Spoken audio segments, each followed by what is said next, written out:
I've been to a lot of card shops, been to a lot of card shows. I've never seen something like this. This is out of this world.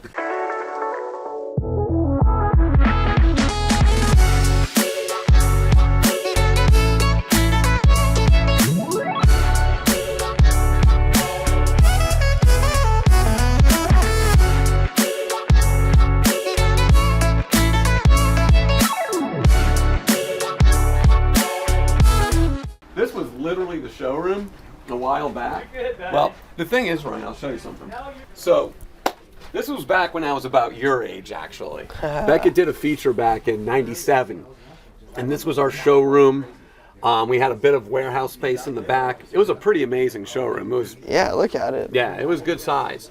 But the industry was starting to change, and e-commerce was becoming a much bigger role. And we were so organized to begin with, and so when the internet came along, we were good to go. And we were a very early adopter, and we were able to get millions of cards online quick, and everybody else was struggling with just stuff stacked up and not organized. And so we were able to do things really quick. So we had 3 other buildings in addition to this where we had shelving and all this stuff. And as we got bigger, we'd have to pull cards from 4 different buildings, which was just a nightmare. And so we decided to take a hard turn towards e-commerce, and we found this building where we could shrink the showroom but get everything under one roof. Yep. And so we're about to show you what's under that roof. So follow me. So basically what you see here is about 41 million cards. Not just 41 million cards, but 41 million cards that are online. Everything you see back here is color-coded by sport. It's in year, brand, number, order. We've databased the entire building. We have imaged the entire building. If you go to the Beckett Marketplace, everything is on that site, but more importantly, you go to eBay, everything is there as well. We have about 2.4 million unique listings on the eBay platform. And those numbers just grow. Every single day we're grinding, getting more stuff up. We can find things incredibly quickly. It was all built around my mother, Ryan, believe it or not, back when she was around. She was kind of the adult in the room. I was 22 when I bought the business, and she was there, and it was just phone calls at the time. There was no internet, not even fax machines. It was just call. Do you have this? She wanted to be able to find it, and I had to have it organized for my mom. And when the internet came along, I was just ready, and I was able to hire and scale, because if it was easy enough for my mother, it was easy for anybody to find cards. And so that was kind of the origin of how we became so organized. And now with all the technology and our cards being everywhere, and we're still going after other channels to have this building on, organization is everything, because you can't get an order for 50 cards and spend $30 in labor pulling a $20 order. Yep. You can't be taking a box off, because those cards are in the bottom box. And you need to have shelving that's set up the right way so it's efficient. And we spend a lot of money on shelving. How long does it take you to pull a 50 card order? It's a hell of a question, but I could find things usually in 20 to 25 seconds per card. So let's just say we're looking for basketball. We're looking for 2018-19 Prism Silver, number 62. Okay? I don't have my glasses with me, but I'm going to do my best. Follow me. This row now I'm intrigued. Is basketball. And what you'll see is it's all chronological by year, but also you'll look at it that it's alphabetical by brand. Top Triple Threads, Turkey Red, UD Reserve, everything's alphabetical. So now we're going to 2018-19. So we just take a quick rundown here. And now you're looking at 18-19 Prism. Actually, it's a bad example. I got too many boxes of it. But 18-19 Prism Silver, right there. 62, I can't see. 113. Okay. 162. It's going to be right.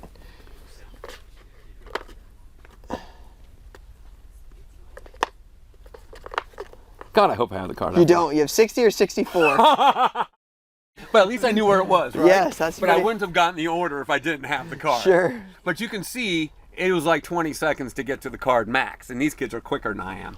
So we could get to anything, but check this out now. So when you pull out 1920 Donruss, the base cards are all in order, and the inserts are all alphabetical by set. So if you're looking for changing stripes, it's at the beginning, but you can see everything is alphabetical, clear, concise signage. So you don't have to know anything. You need to know your colors, because yellow is basketball. You need to know your numbers so you can get to the right year. And then you need to, know how to read. Know how to read. And then the cards are all in order within that. So that goes for everything. Only thing we don't do is gaming, but if you're looking for wrestling, golf, non-sport, we have singles for it.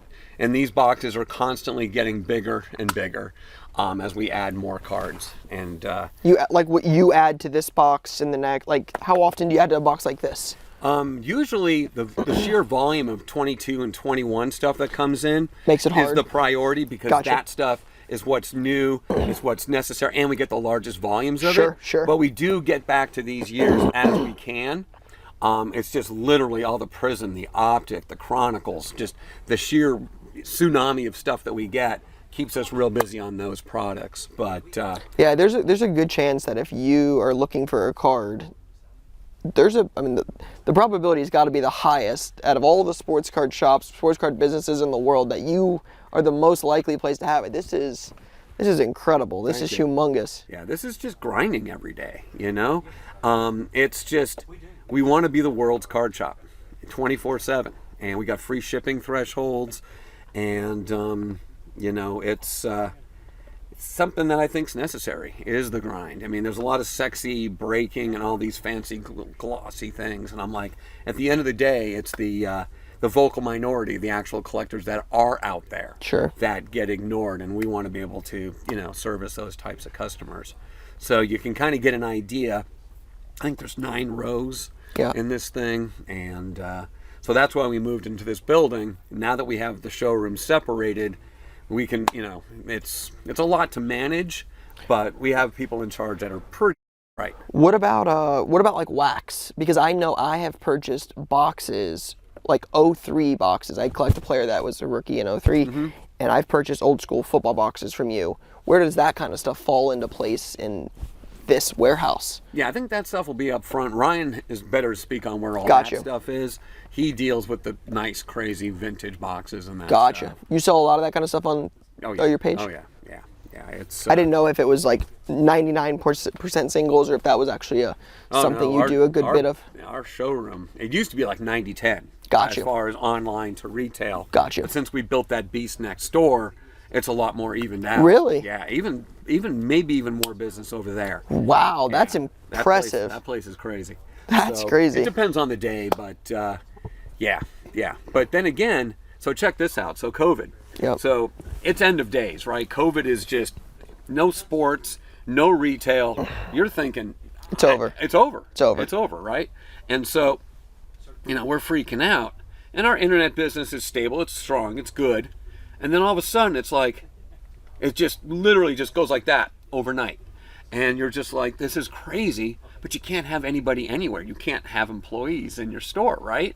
You weren't supposed to have them. So we had like 16 people that worked over here, but we were sneaking 4 people in through the side just to try to keep up with the orders, but they couldn't. So we were just trying to do the smaller orders. And we were like 21 days behind on eBay at one point. And eBay's just like, Rob, just keep everyone safe. It's not going to affect your metrics. Just do what you can. And but it was just like, we went 4x on our eBay sales. Wow. Which is just unbelievable. Sure. And you never would have expected that. That was the least likely outcome. Yeah. I talked about that. I sold a lot of, like, I had a nice Jason Tatum collection. I sold it. I'm like, I can't eat these cards. Yeah. I need to be able to pay bills. We don't, if you told somebody, hey, the world's going to shut down. Right. There will be no sports and you can't leave your house. No one's working. You wouldn't say. And you could potentially get a deadly disease. And you're not going to say, you know what's going to be hot? Sports cards. Yeah. And they were, and they blew up, and it was the exact opposite of what I think a lot of people would have expected. Toilet paper and sports cards just blew.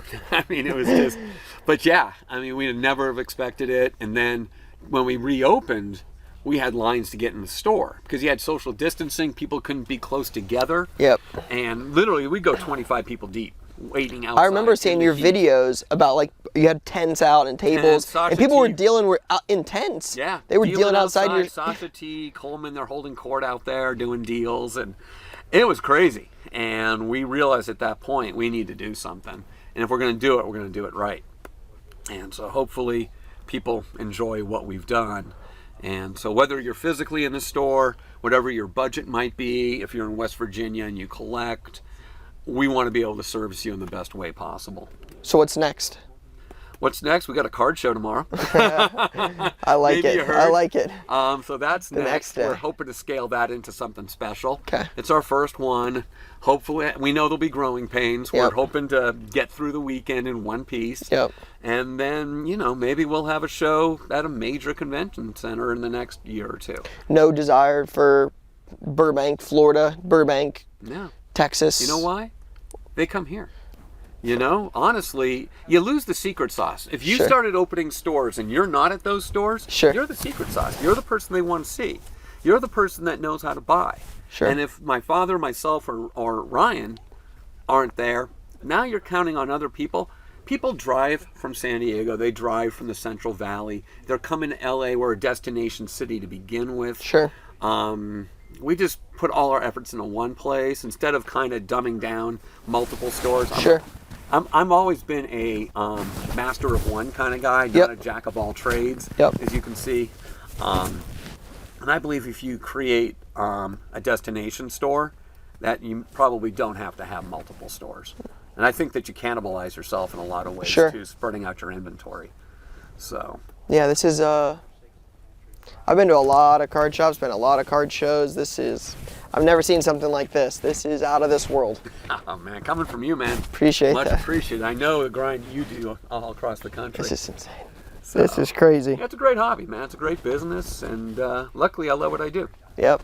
Never working a day in your life. Nah, I play drums in a rock band. I play with sports cards for a living, man. It's an extended adolescence, Yeah, I love it. 56 going on 16, Yeah.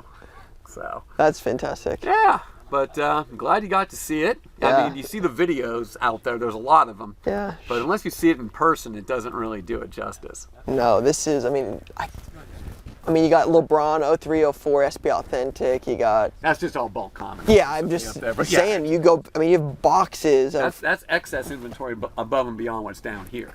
So I might have 26 of the card in the normal section, and I don't know. We got out of control with that stuff, but But we hopefully have kind of taken all of the steps out of things. Gotcha. And got the system as tight as it can be. I used to do seminars actually. Really? I used to travel the country for Topps, Upper Deck, Beckett, Ultra Pro.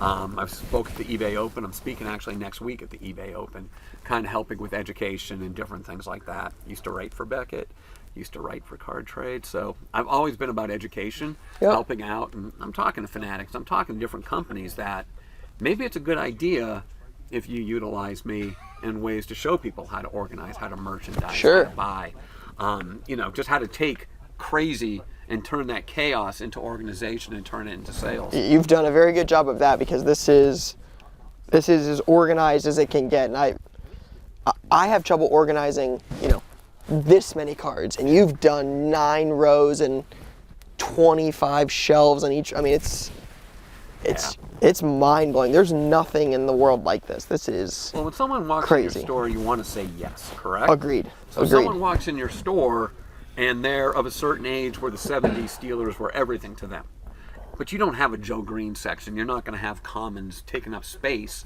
but you have the cards and you have shelving and you have some organization, so when they can walk in your store and you can sit there and say, hey, look, I don't have them here, but they're on my website. You could place the order and choose in-store pickup as your shipping option, which people can do with us.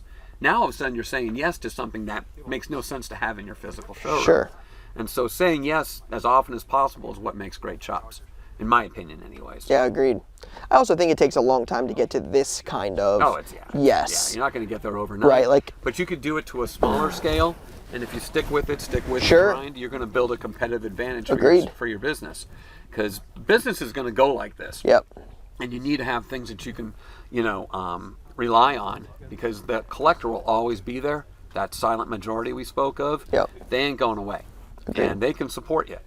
And so we've counted on them in the past, because we've had labor strikes, we've had economic collapses, we've survived and thrived through all of it. Most shops haven't, because they didn't have things that they could, count on that give them a competitive advantage. If you look in here, we're handing him triple shoes. This is all the stuff that has kind of had their chance at the store. Okay. Now all this stuff's going to Burbank Cards. He's getting it all scanned and databased and getting it all live onto the sites. When he has it live, he brings it back to the store. Now they can go in the alphabetical showcases.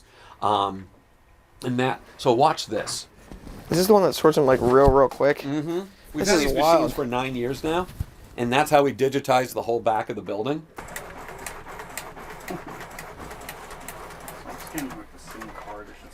It doesn't matter. Yeah. But you get an idea of the speed. It's front, it's back, and it's auto crop. Started at point A, and I'm like, we're going to digitize this whole building if it kills us. And we digitized it all. So basically, the only images are missing are the newest things that we're loading. And I got guys that scan that are right behind. But you can see how fast it is. And then he just maps it to the database. There's no more zzz, flip it, zzz, crop it. There's none of that. That's So, crazy. Yeah. Today, we're doing a spending challenge to see what we can pick up from Burbank Sports Cards in just 1 hour.